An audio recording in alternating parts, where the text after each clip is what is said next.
Hello friends, welcome to English Shorthand class. Ready? 1, 2, 3, start.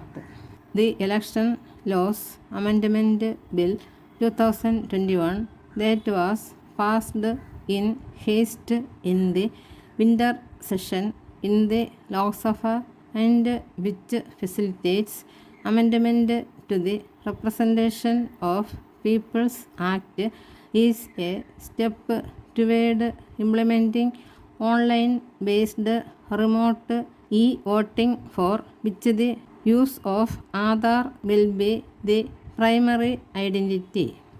The linking of Aadhaar with one's voter ID was primarily to build a biometric dependent voting system from the very beginning. The tall claim made to support this change was to fight fraud and duplicates in the electoral rolls. At the same time, in practice, in places where it was used, done by the mashing of electors' photo identity card data with surveillance databases, it facilitated a selective removal of voters from the lists. In the 2018 Telangana Assembly elections, for instance, the consequence of such a measure led to the deletion of an estimated 2 million voters. The case of two states.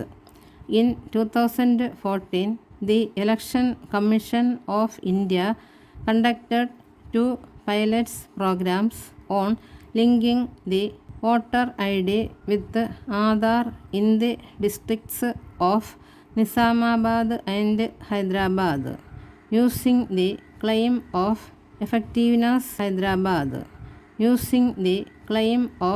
effectiveness in removing duplicate voters. The ECI called for a national consultation on Aadhaar and voter ID linking organized in Hyderabad in February 2015.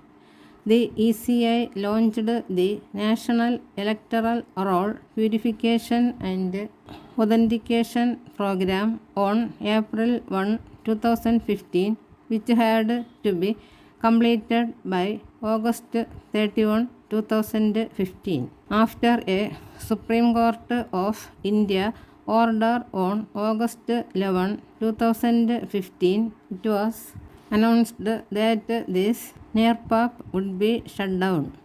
But Telangana and Andhra Pradesh were early adopters of this program. Since 2014, both states have nearly completed linking Aadhaar and voter ID for all residents.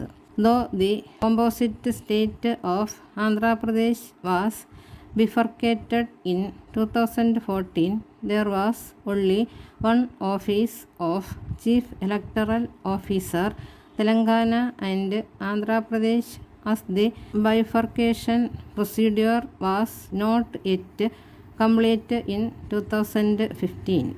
Database integration. The methodology followed by the ECI to find duplicate voters using Aadhaar is unknown to the general public, nor is the information available in the public domain.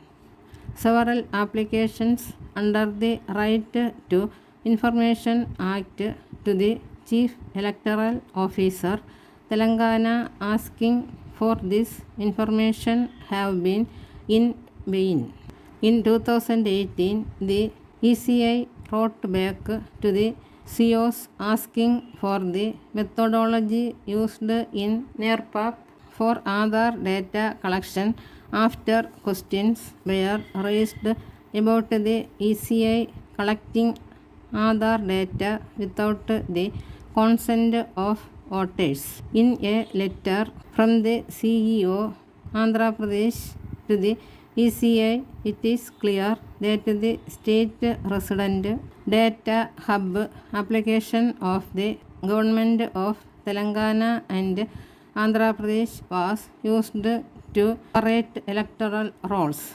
The SRDH has data on residents of the state which is supplied by the Unique Identification Authority of India UIDAI or collected further by the state governments.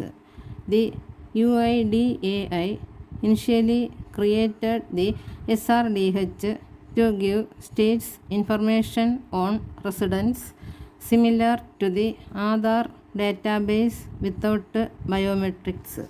Private parties now maintain the SRDH, while the UIDAI was constrained not to collect data on caste, religion, and other sensitive information data for Aadhaar.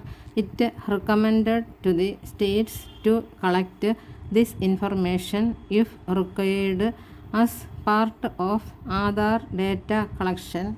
It termed the process as Know Your Resident KOR and Know Your Resident plus KOR.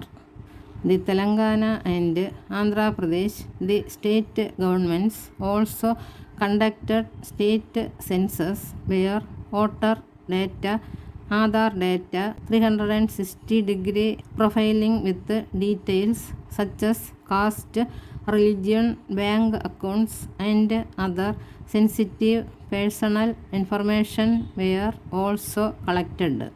These state census surveys were called the Samagra Kudumba Survey 2014 and the Smart Pulse Survey 2016.